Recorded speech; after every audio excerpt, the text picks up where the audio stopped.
Bonjour, ici Francine pour les carnets de Francine. Ces temps-ci, on fait face à un mouvement qui s'appelle Moi aussi. Des femmes, des hommes qui dénoncent qu'il y a pu avoir des attouchements sexuels ou qu'il y a pu avoir des situations qui n'y étaient vraiment un manque de respect. Et ma première réaction, la première question qui m'est venue à l'esprit, c'est comment on peut faire pour voir qu'on est en train de saboter notre vie?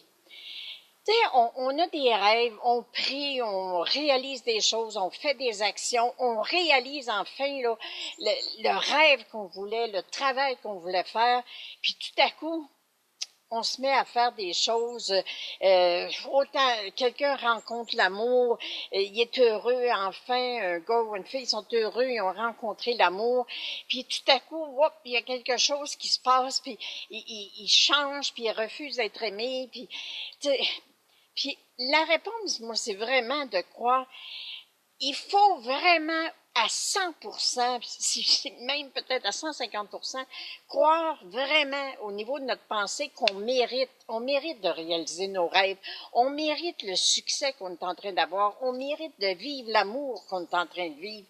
Puis si vous ne travaillez pas sur ça, sur cet item-là, sur cette pensée-là de croire que vous méritez parce que vous vous sentez coupable, parce que vous vous reprochez des choses, parce que votre petite voix est toujours en train de vous dire vous n'êtes pas correct, quand même que vous prieriez, oui, vous allez faire arriver des belles choses dans votre vie, mais vous allez être un saboteur, vous allez saboter le résultat de ce que vous avez, parce qu'à l'intérieur de vous, il y a une croyance à l'effet que vous ne méritez pas ce succès-là.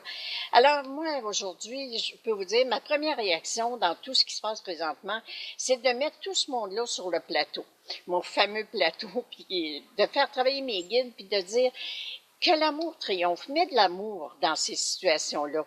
Il n'y a pas de personnes méchantes dans la vie. Il y a des personnes qui sont souffrantes.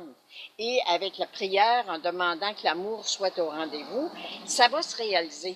Alors moi, aujourd'hui, je vous dis, essayez d'être assez, vous connaître assez pour savoir quand est-ce que vous êtes en train de saboter.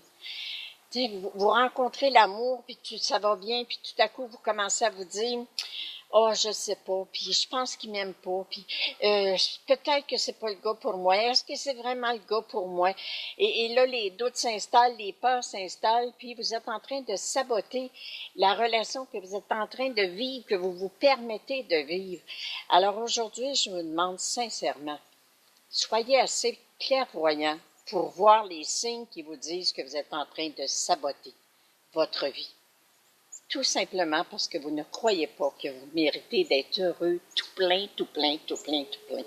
Alors, je vous souhaite le bonheur, je vous souhaite une profonde étude de vous-même, connaissance de vous-même pour réaliser et continuer à réaliser tous vos rêves.